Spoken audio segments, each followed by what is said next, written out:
اللهم صل وسلم وبارك على سيدنا محمد. اهلا بيكم في منوعات مع رشا. لو اول مره تشوفوا القناه لايك وشير وسبسكرايب عشان يوصلكم كل جديد. الحاجه اللي انت بتحبي تشربيها على الكورنيش او بتروحي مخصوص علشان تشربيها على الكورنيش هي الحلبسه. عملتها لكم بطريقه حلوه قوي وسهله، نفس شكل اللي انت بتشربيه على الكورنيش. شايفين اللون، الدرجه بتاعت اللون عامله ازاي؟ فعلا جميل قوي. والدقه كمان، الناس اللي بتحب الدقه المشطشطه هتلاقي الدقه موجوده، والدقه اللي بالكمون كمان موجوده. جو فعلا ساقعه قوي، اعملي حاجه تدفيكي وتدفي ولادك في الشتاء ده. وطبعا الشطه اللي موجوده هي سر طعامه الحلبسه، والطعم كمان.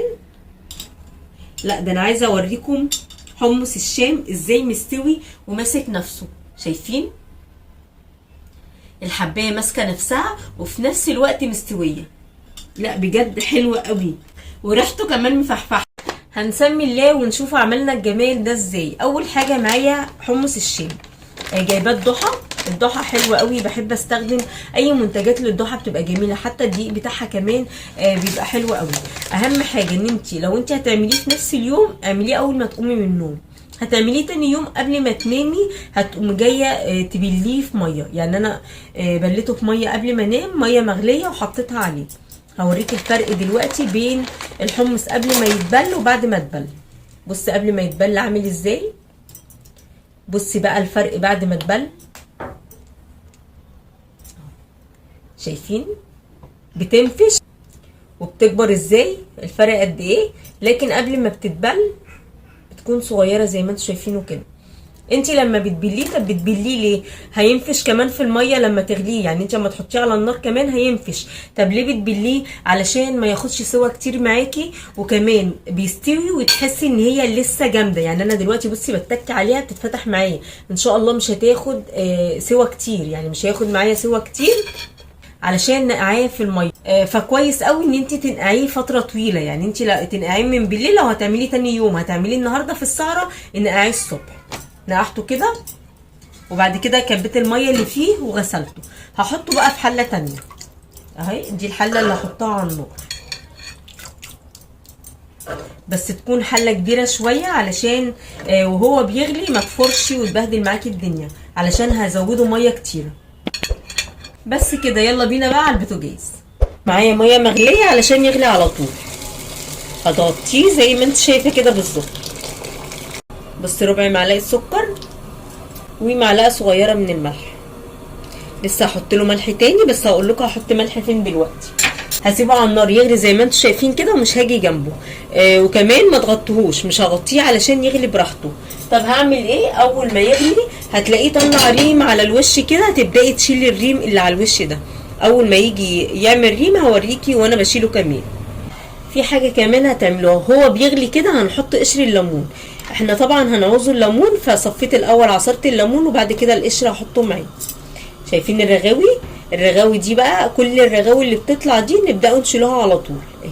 ده كده لسه ما غلاش كمان، هيطلع معاكي رغاوي على طول. كل ما تلاقي رغاوي زي كده تقومي جايه شايلها لحد ما الرغاوي دي كلها تخلص، لان عاوزين حمص الشام بتاعنا يكون رايق وحلو اهو زي ما انتم شايفين كده.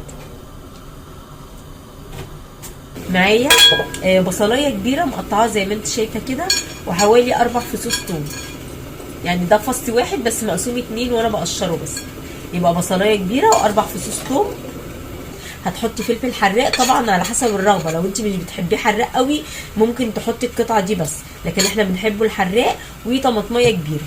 ماشي. عصير الليمون، ليمونتين كبار عصرتهم. معلقه كمون،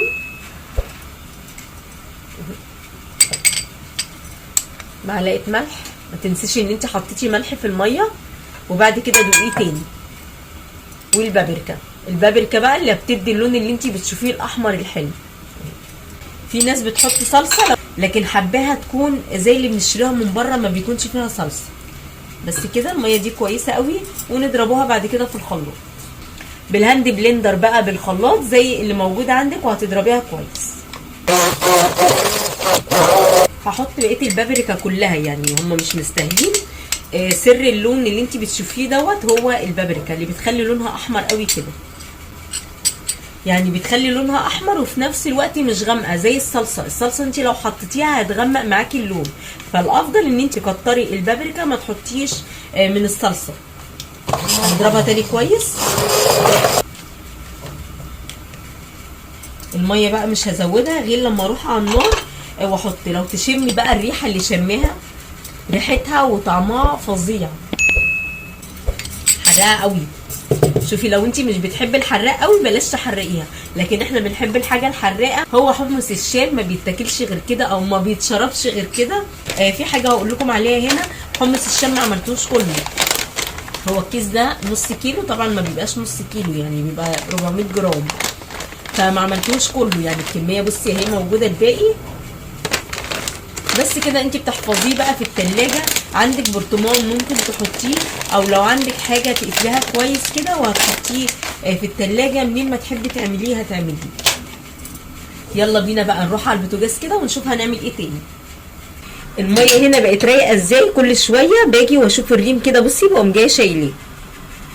احنا مش عايزين الريم ده خالص، كل ما تلاقيه موجود بتقوم جاية شايلاه. يعني انا كل ما الاقيه كده بقوم جاية بصي شايلاه اهو. المية بقت زي الفل.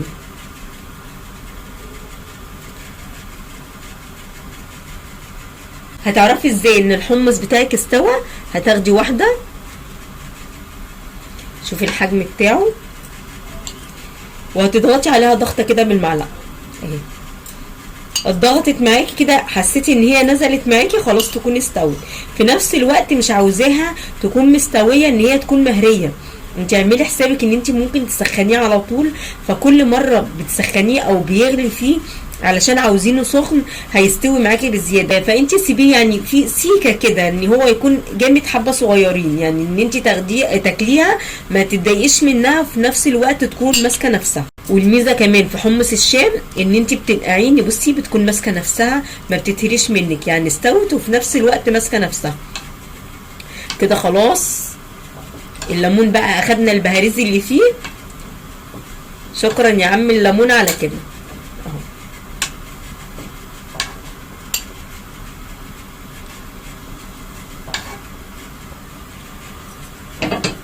هنيجي بالميه بتاعتنا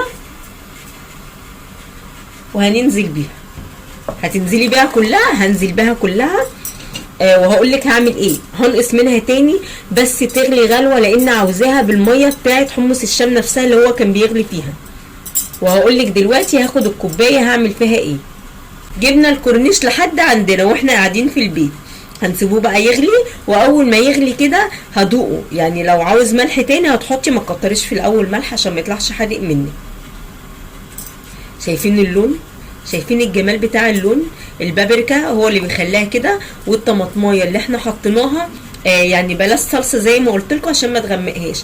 في حاجه هقول لكم عليها، لو عندك مرقه دجاج حطي واحده مرقه دجاج. مرقه الدجاج بتودي الطعم في حته تانية خالص، هيكون طعمه حلو، وده سر من ضمن الاسرار يعني. لكن بصراحه ما كانش موجود عندي، واحنا بالليل مش هنزل حد دلوقتي.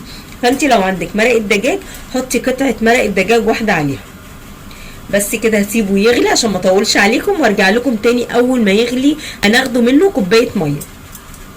هنا بعد الميه ما غلت كده غلوتين 3 هبدا اخد مج من الميه بتاعته. هقول لكم دلوقتي هعمل بيها ايه. المج ده بقى اللي هيخلي حمص الشام هيروح بيكي في حته تانية خالص. يغلي بس غلوتين كده كمان عشان الحبايه نفسها تشرب من اللي احنا حطيناه المكونات كلها. وبعد كده هطفي خلاص، هو كده خلاص استوى وبقى جاهز معايا. الميه رايقه وزي الفل زي ما انتم شايفين. الكوبايه اللي خدتها دلوقتي هنعمل بيها حاجه، دي اللي بتخلي حمص الشام بقى حلو بجد. الكوبايه اللي خدناها دي بعد ما غلت كده غلوتين 3 هعاير الاول بالكوبايه عشان ما اخدش زياده.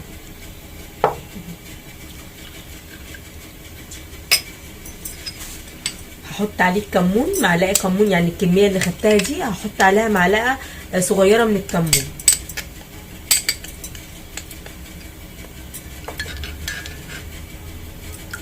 ومعلقتين كده من الليمون بس كده. طبعا الملح مظبوط قوي.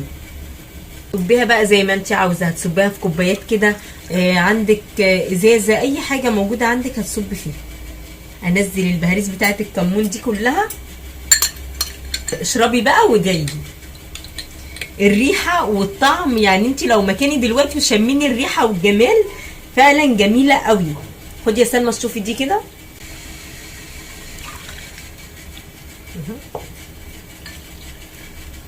وحط لهم شطه، اللي عاوز بقى بزياده حطي شطه زي ما هو عايز.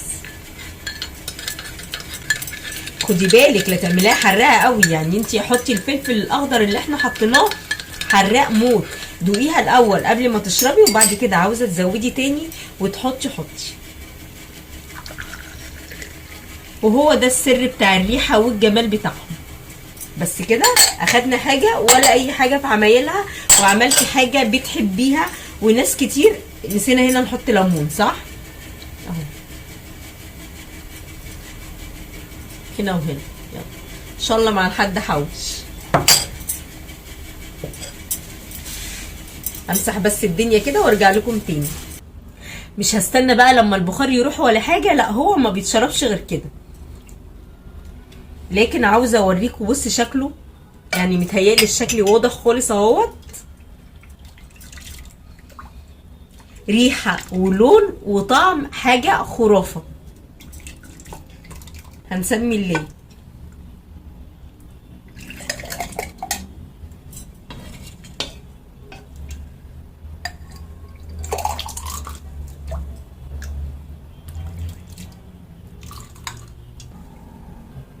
وبعد كده بقى هنحط شرايح الليمون. ما انت لازم تعيشيهم الجو بقى كأنك فعلا قاعده على الكورنيش بالشكل ده.